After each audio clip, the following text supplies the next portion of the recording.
Welcome to the Fearless Faith Radio Show. Each week, we bring inspirational guests, stories, scripture, and life lessons to help us all be unapologetic followers of Christ who stand fearlessly firm in our faith, personally and professionally.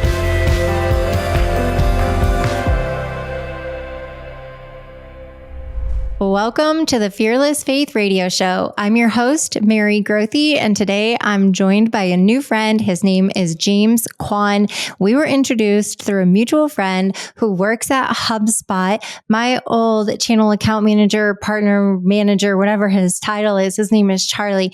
We reconnected over the last few months just talking about a business thing, and he's asking me, what are you up to? I'm following you and yada, yada. And I'm like, yeah, okay, blah, blah. So that was a nice recap of the story. If Charlie listens to it, he's going to say, really? That's what you took away. But he said, I have someone you need to meet, someone who runs very similarly as you, was standing fearlessly firm in his place, in his faith as a founder, CEO in the marketplace. I got to introduce you to James. So of course, James and I hopped on one of those networking meet and greets blindly. If anyone's ever done those, how long do you give it? Like 2 minutes before you're like, oh, we're doomed, or this is going to be a good use of our time. But without further ado, let me tell you who James is. He's the founder and CEO of a full-service digital agency called Figmints, digital creative marketing agency.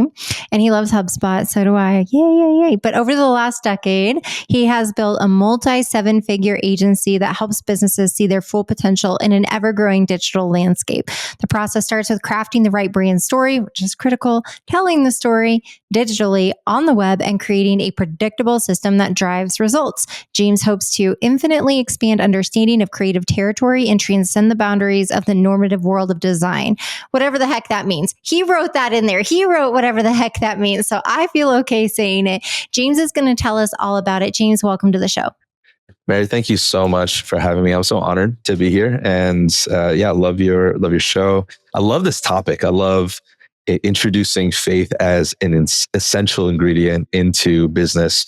I think it's so vital, even for people that may not gravitate normally to a faith identity. I think you have to have faith to be running a business, especially today. And so super excited to dive into some stuff with you. Yeah, look, you do have to have faith in business. And many of our listeners know about my backstory, but I felt like a closet Christian for so long. I came to Christ at 29, and I had built such a successful track record in the marketplace in my 20s, but then becoming a woman of faith, I went back into the payroll sales job I had in my early 20s as a changed woman. But it was very difficult for me to know how to stand firm in my faith. And so usually like through my actions, but not necessarily my words, like I would take myself out of certain situations that I didn't align with anymore. But I didn't know how to stand fearlessly firm. So I hid it for a while. But when I founded my second company when I was 34, I'm like, oh, what a dream. I can bring my faith to the forefront. It was rocky. I had to figure out how to do it. But faith played a significant role in the foundation of the business. But y'all know my story. We're excited to hear James' story today. Take us back as far as you want us to go. But go ahead, take a few and let's learn about you. Yeah. So I'd say for me as a business owner, one of the essential things that I had found early on, I just celebrated my 10th year. I got this award for celebrating 10 years at C12. Mary, you've heard of C12? Oh yeah. Okay, great. So I've been a C12 member for 10 years now. I actually got to host the national conference for C12. This will be our third year next year doing that. My partner in crime, Brandon West, and I. And so, for me as a young business owner, joining a group like that has been so pivotal. It's wise individuals around the table who not only care about me, but are asking the Holy Spirit to guide me and shape me and shepherd me, has been monumental for us. And C12's mission is to build great businesses for a greater purpose. And their mantra is really all about business as ministry. And so I think, I don't know if you know this, Billy Graham prophesied before he passed away that the next great awakening would come from the marketplace. And so that this would be the place where this new revival of believers would come about. And so I'm passionate about it. I love that this whole kind of series. Every Good Endeavor is probably like one of my key learnings and books that I try to follow. And so, business as ministry is so big. And for me personally, I like to tell the story like this. Before I met C12, I would meet with my pastors regularly and ask them, we'd have coffee and they're like, we're just catching up. Hey, how's life going? I'm struggling with this in business. I have to fire this person. This client isn't paying this, this thing's happening, this thing's happening, this thing's happening. They're like, wow, yeah, that stinks. That's it. They wouldn't give me there's nothing. And I was like, man, wow.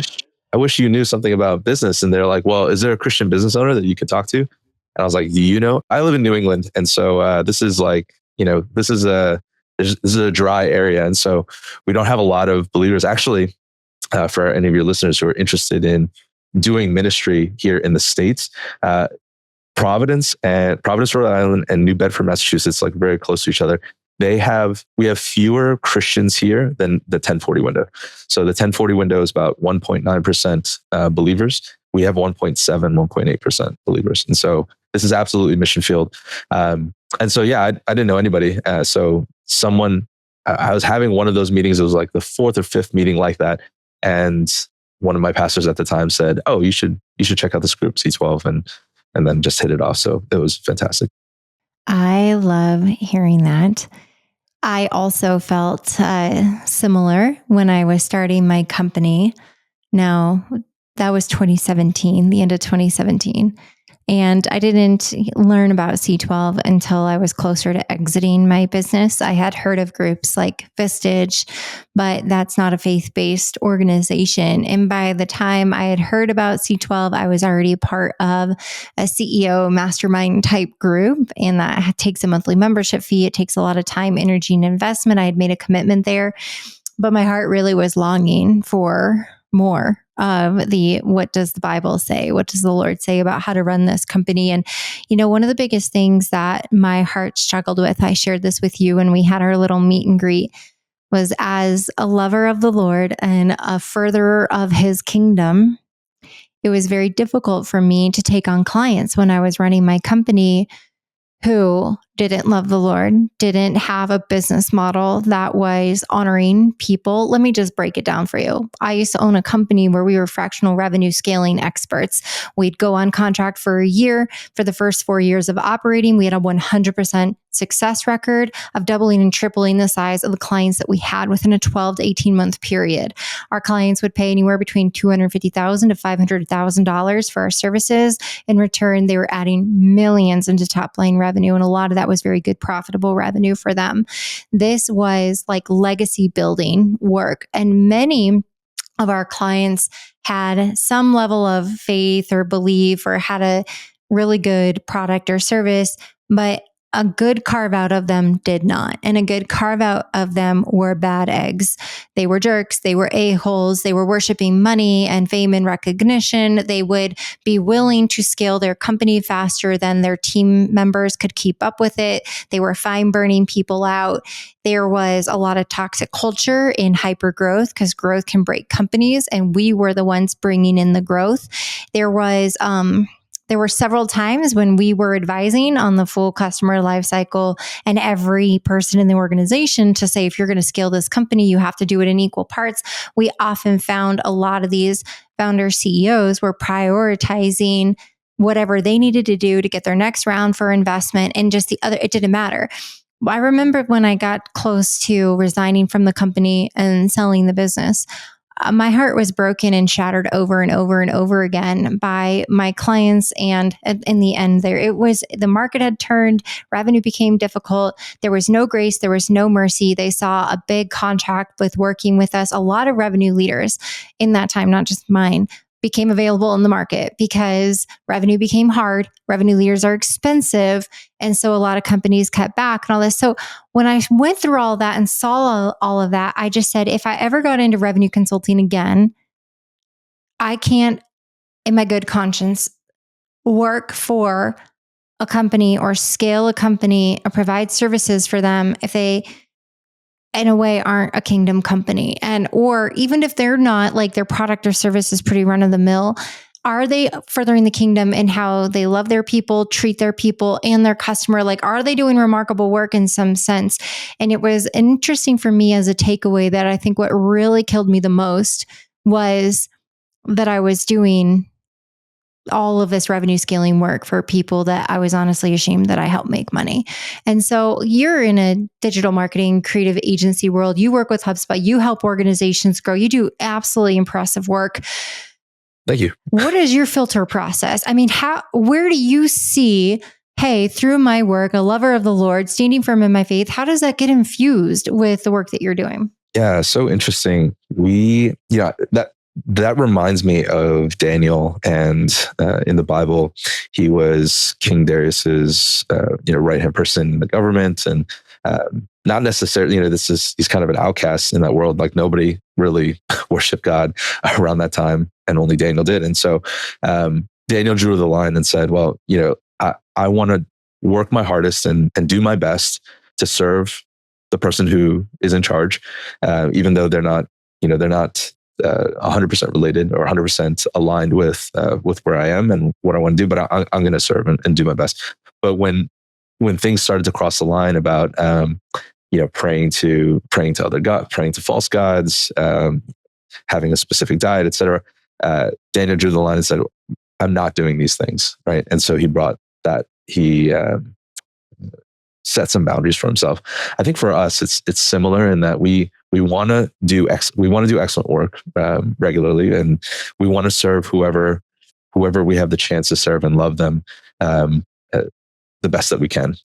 And so, really interestingly, we've had things that are, I'd say, that I wouldn't attest. I wouldn't take part in their products, but I would hear them out. I would try to help them as much as I can, point them in the right direction.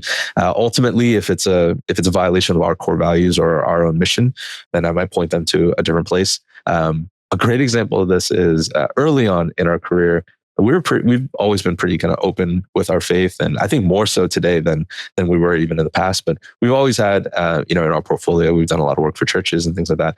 I remember there was somebody in town that wanted to create a bumper sticker, and they needed a design agency to help them create the sticker.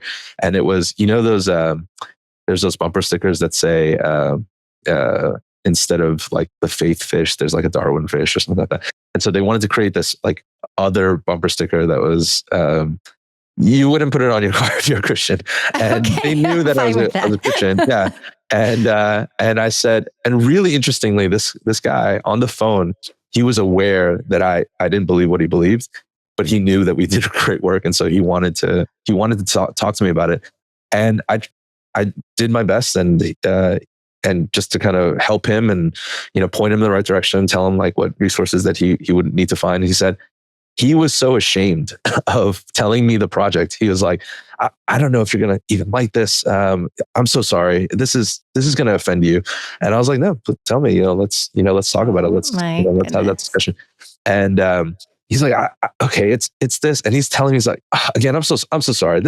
I don't know if this is for you. I was like, no, I want to hear you out. I want to help you. And so I think that was, at the end of the day, we didn't wind up working with him, but he thanked me at the end of that call and said, "Hey, I really appreciate you helping me. I don't know where to really go, and you seem like you would be really helpful, and you were. And so I just want to thank you for that." It's like, hopefully I made some version of an impact on him even at that stage. But yeah, I mean, we've done work for even some churches that I'd say, these churches aren't churches that I would necessarily go to. They're not churches that I would be members of, but I have faith that God is still doing some work in these churches, and I want to do this work excellently, and I want to show my love through that work. And of course, there's kind of a line I draw personally and say, yeah, obviously we're not going to work with XYZ type of companies, which I think is pretty easy, but that's we take it case by case, and it's worked out. I think we've had really great conversations with people from all walks of life. Well, that's something that is intriguing to me because I love bringing in these topics. I'm a very type A, stubborn, passionate, decisive, usually emotionally decisive, but I don't waste a lot of time. I move super fast. I am opinionated. And I like to bring up topics like this because I want to hear others' perspective. I did have a conversation recently with someone where I was sharing this. Like, I never want to give my revenue scaling talents to somebody that isn't going to further the kingdom with the output of that, and was really humbly reminded that it's not always your decision on how God can work through you. And that really hit me like, okay, Mary, you need to take a step back for a moment, because I do believe that the Lord obviously works through everything that we do, and he can use everything, good, bad, indifferent, for the good of those who love him. And when I think about me being, so adamant, like I would never work for this or do that, I have to ask myself, that's a bold statement, isn't it? Because if the Lord is saying, no, go work for this company, like your example, the fact that you didn't say to this person, I don't align or agree with what you're doing, go kick them to the curb and be done. You gave counsel, you worked them through it, you showed them a grace and a little bit of mercy about it. You also extended some resources. The fact that, and again, they knew it could potentially offend you, or at a minimum wasn't aligned with what you believe, but they still came to you and asked you. And it is interesting because as a man of faith and a lover of the Lord, you could have shunned him, turned him away. And that type of reaction, or even if that was even a calculated response in that manner, could have shown him or been another one of those Christians that came across as judgmental or fill in the blank. Or potentially even, hate, even though that's a very strong word and not in this example. But it is really interesting how Jesus didn't have in his ministry this like cheat sheet of who he's willing to work with. He met everyone where they were at, all of them, even the people up into his death that he knew were going to kill him. And when we think about the way that he loved without boundaries or borders. So it's interesting because I see it from my perspective, obviously, where I'm like, I don't want to make one more greedy, money worshiping, egotistical jerkhead another penny with my talents. But then in the other breath, it's like, well, if the Lord chose me to do that for that person in a way that they could experience the love and the light and Jesus's grace, mercy, kindness, or the love that can only come from the Father through the interaction, then isn't it worth it? And I guess that's really up for the totally. Lord to decide. Yeah, Jesus came not for the healthy, but for the sick, right? And he's there serving them. Another, story like Daniel, Joseph comes to mind when he's working for and obviously a pagan king, right? His skill set, he was so good at what he did, it got him to a pretty high level and a high rank in that kingdom. And then that was what helped save God's people, right? Because it was his position that brought the ability for his brothers to come back and repent, and for his whole people to be saved through his position and him working at that place, right? So, yeah, I think there are a lot of places in the Bible that like we don't get to pick our leaders necessarily all the time, but we are called to be under their leadership and have a humble kind of respect for them. And as a service company, the people I serve are my clients, and so there is very much if you want to work with us, we'd like to work with you. We do, of course, draw the line in some places, but when we try to work with as many people as we can to have that opportunity to show them a little bit of the grace, a little bit of the kindness and mercy that we've been shown too. I love it. Well, I think it is good perspective for anyone who wants to honor the Lord and further the kingdom in their work. But where do you draw the line in the marketplace? Is it's just hard to know how to navigate. But I think, it comes into then pray and invite the Lord into the business every single day, and he's going to direct our paths. our steps. He's going to make our paths straight. The level of surrender that we have in our business, and we lay it at the Lord's feet and ask for him to be in charge and drive and steer and to guide, he will. But a lot of times you look at entrepreneurs and risk takers and high urgency, passionate people like me. Do I always do that? Do I do it until he grants favor in the business? And then I say, hey, I've got it from here. I'm going to run until I run into the ditch, and I'm going to need you to pull me back out and put me back on the straight path. And then, I'm going to drive the car off the road again. I mean, I've had so much cyclical, it just ups and downs in my professional career and business. But I think it's just centering on, did you bring Jesus to work today? Or are you trying to do this yourself, and allowing him to guide and answer those questions? Oh man, so good. I feel like there is Every Good Endeavor is just such a good book around this that I think most people, like you said, Mary, most people separate their work and their faith in a way that feels like there's tension naturally, right? Yeah. But when they are living life one way on Sundays and maybe even in their personal life, but then when they clock in, they have to be a different person. But really, there's this kind of beautiful truth that work can be worship. Work should be worship. And so this is kind of where this is how our mission statement came to be at Figmints. So I'll tell the little story about that is, well, first, actually, let me mention, it mentions it in the book that work existed before the fall, which is pretty cool. Yes. So there's Adam had a job, which we do. We get to do naming. So Adam, one of the first careers or first jobs out there was naming. We get to do that for clients, which is really fun. We get to be like Adam in the pre-fall job. And for us, it's that moment of helping people get to that thriving when there's no blend, there's no distinguishing line between what they're passionate about, what they're called to do by God, and what they love doing. So I go back to the scene in Chariots of Fire. Have you ever seen that movie?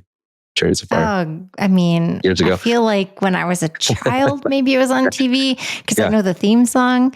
Isn't it like?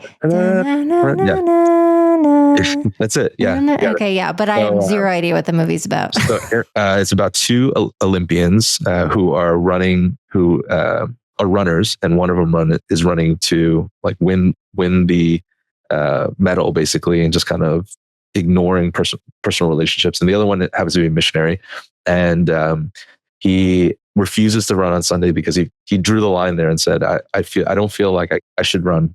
His main event was going to be on a Sunday, and so he picked a different event to run on a different day. And his sister was a missionary with him, and she was kind of perplexed, like, "Hey, you should be doing missions. This is the obvious thing to do." And he's like, "Well, I think I should be running like this. The running is giving me a platform, especially on this international stage."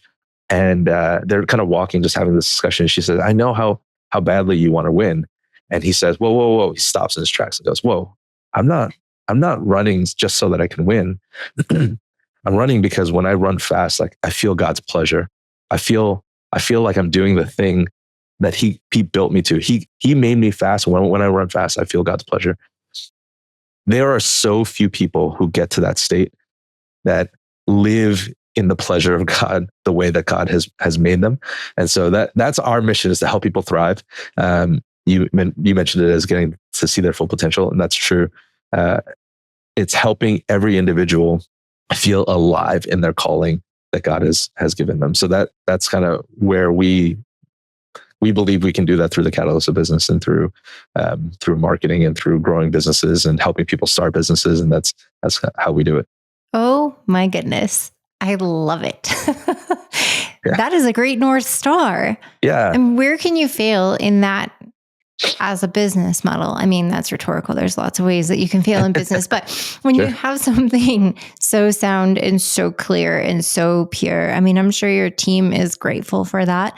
I have a client in Dallas, Texas, and they are very openly faith-based, and they run the business with an unbelievable culture, with a desire to excel. There is this uncommon kindness is what they say amongst all of them. Yeah. It is so true. It feels different when you walk through their doors. It feels different when you're on a call with anybody in the company from executive leadership. I was actually on a call with one of them recently, one of their recruiters.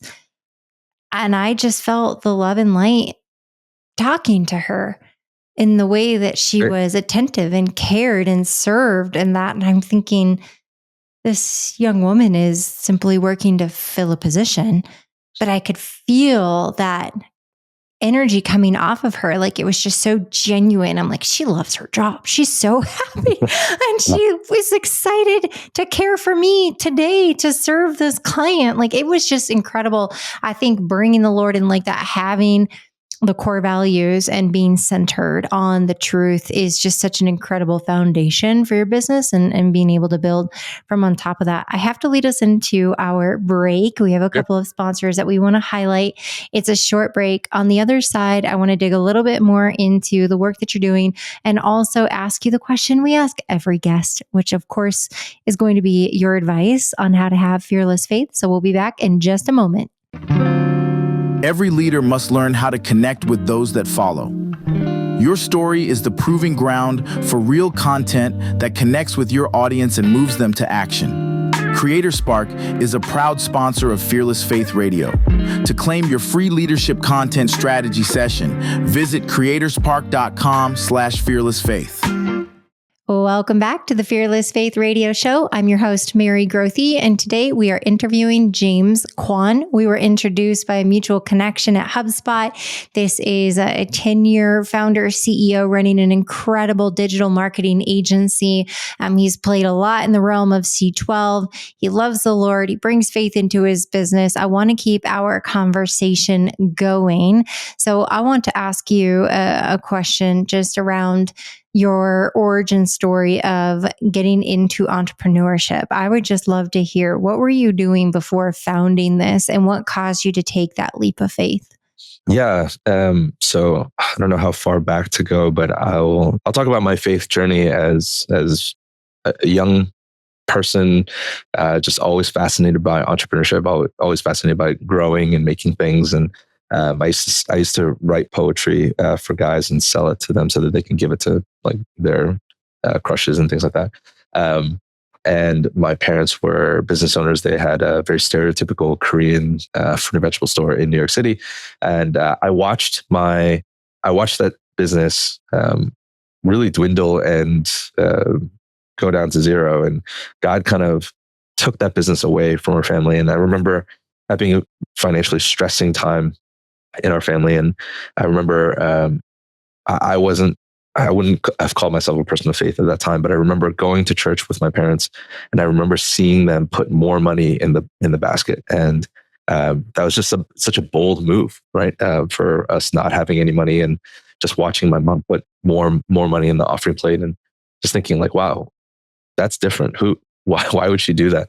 And then we moved from New York City to Virginia, and in Virginia, this is the only community that I had was really a church community. So like, this is the only people that I knew right away. I was in high school or freshman in high school at that point.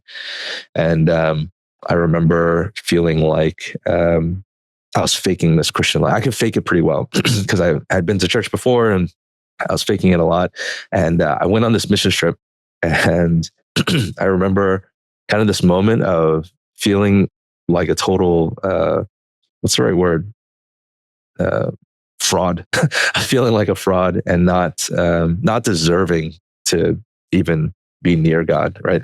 And I remember praying, and there's kind of this, maybe most people can recall this kind of conversion moment, but I remember thinking that, I do not deserve God, and who am I? Who am I to even, have this, be close to God and have God as an option? And there's kind of this crystal clear, almost audible, truth that I got, that I was his son.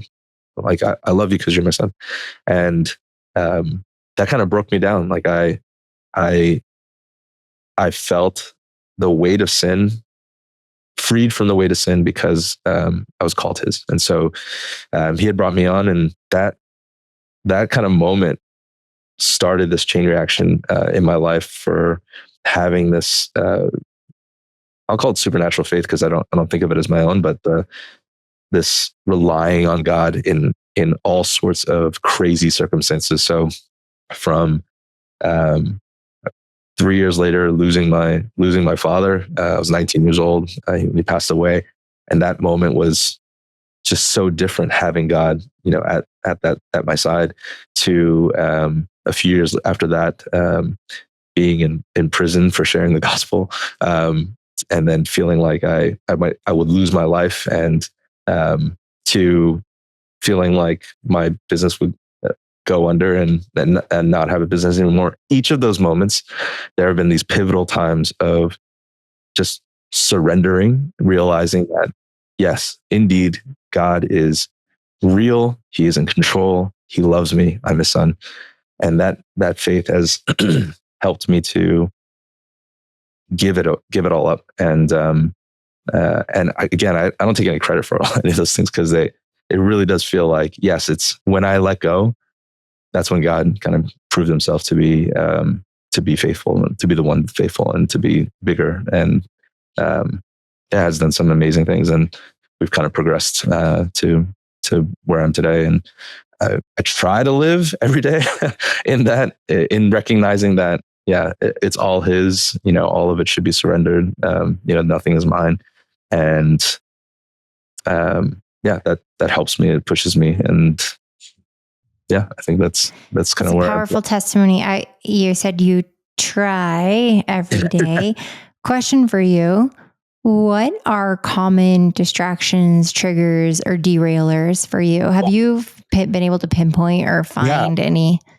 I'm so glad you brought it up that way. I was thinking about what I could share as kind of advice, and the thing that. Well, let's do that. Do you want to make this your formal answer, and we'll just spend a little bit more time on it? Yeah, you sure. Want to answer? Okay. Yeah, so the question is, what advice do you have for our listeners on how to stand fearlessly for their faith? So let's hear this. Well, so I want to frame it as where I've failed the most. I'm a technology-driven, innovative thinker who loves efficiency, and so I love building systems. That's why I love HubSpot. I love the automations you can set up in it. I love the workflow sequences. I love building a business that kind of can run on its own.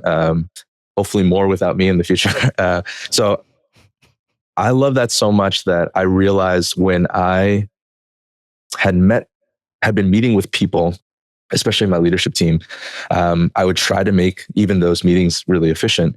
And I was broken by this truth that love is inefficient, that it's designed to be inefficient. You cannot love efficiently. I can't love people through recorded video meetings. I can't love them through all sequences and not spending time with them. I have to spend time with them. This is true for my kids. This is true for my leadership team. I have to quote unquote waste the time. I have to spend the time laboriously. The more I do that, the more of me that is poured out, right? In that. And I think it's designed that way. I think God has done that by design, so that he shows us his significant sacrifice of value and time for us, and he loves us that way. And so that challenge I have for every believer who's listening, every leader who's listening, is to remove yourself from trying to make everything so efficient. If you're like me, trying to replace things with AI and technology, and then kind of carve out those areas where you can pour in even more and love people. That's a good reminder for all of us, entrepreneur, business owner, professional, any one of us, that there isn't a replacement for that love. We were created in his image. He is the creator of love. And I believe that it is one of his most magnificent gifts that he has given us to experience our Father's love, Father in heaven, not a physical father, but to experience that love is unlike anything else. And so it's foolish for us to sit and believe that we could bring efficiency in on that. And boy, does it ring true for me. When I was running my company, I did want to bring efficiency into love at home, in the workplace. I wanted to automate as much as possible. I wanted to check boxes. I did this, therefore, I'm done on this duty for this situation or exercise and feel good at that. And to think our Father doesn't love us that way. In fact, it's a never ending flow. It's unlimited. It's constant. He's omnipresent. It's whenever we need it. And he desires for us to seek it continuously, all the time, not when it's convenient for him. Now, we are humans. We are not God himself. We are created in his image, but we are not God. And we were built to be dependent upon him. And I do think of when you talk about loving your neighbor, loving your family, or bringing in that Christ-like love, especially into your workplace, there are limited supplies. I believe from a human standpoint, only the Lord has the unlimited supply. If we're going to love like our Father, then we have to allow our Father to love others through us. I don't think we're capable of doing it as a human. So when we think about when we're reaching the end of ourselves or driving into that efficient desire, we'll get to the end of ourselves very quickly, and we may produce a result that's subpar. But only the Lord himself can come through and can help us in that instance. But I do feel that when you're saying it, I remember some of those days of reaching just absolute exhaustion and you didn't say that, but I said that, I just felt like there was nothing left to give. And I wanted to automate as much as possible and be efficient everywhere I could so that I could do more. And that's just at some point, it just doesn't make sense. And if you're going to do remarkable work, that was something I had to wrap my head around is the remarkable work and actually doing remarkable work, or is it in volume and vanity and accolades and awards and lists and revenue growth and scaling and where's the remarkable work? I think it's actually in doing remarkable work, regardless of those other things that I just rattled off. And I think working in partnership with the Lord, we can really experience it. But that was really beautifully said. Thank you. Yeah, that last part, interestingly, in the word faith, I've been doing a study around faith for a little while, and most people thinking about it as believing in something that you may not see, right? That's like a common definition of faith. But that's not true when we use that word for marriage. When you're faithful to your husband or wife, it's not because I don't believe in them because I don't see them. You work diligently as hard as you can to sustain that relationship, sustain that thing. That's being faithful to. And so there's very much, like you said, working in excellence. That's faith as well, right? You're working faithfully in your business. You're working faithfully to yourself to serve your clients, to serve your customers.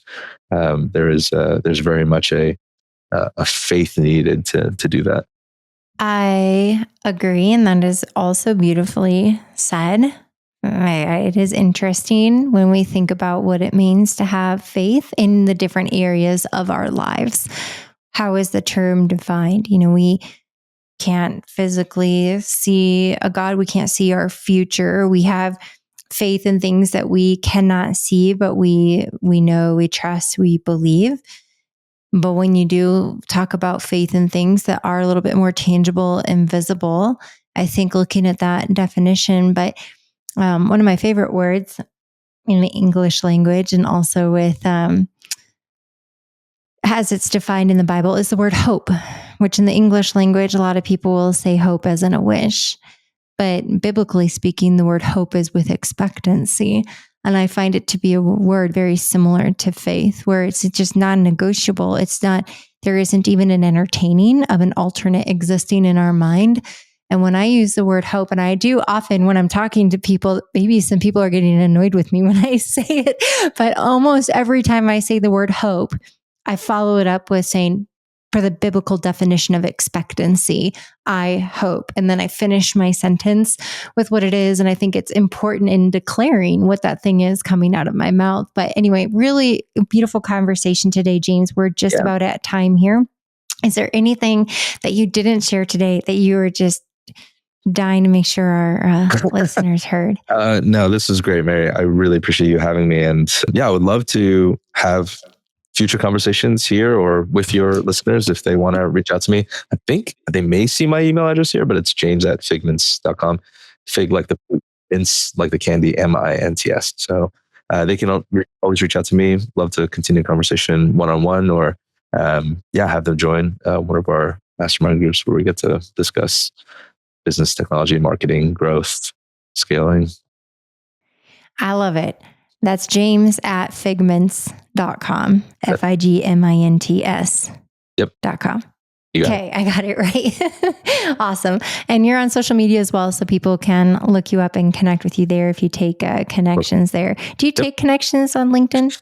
I will, with a good message. If you you mentioned this podcast, this show, I will definitely pay attention a little bit more. But I think many of us get inundated with lots of notes from random people. So, yeah. Oh, and then the messages that follow. You're like, really? Wow. Yeah. What is happening in my inbox right now? Oh, goodness. Well, thank you so much for joining us today on the show. This has been an absolute pleasure.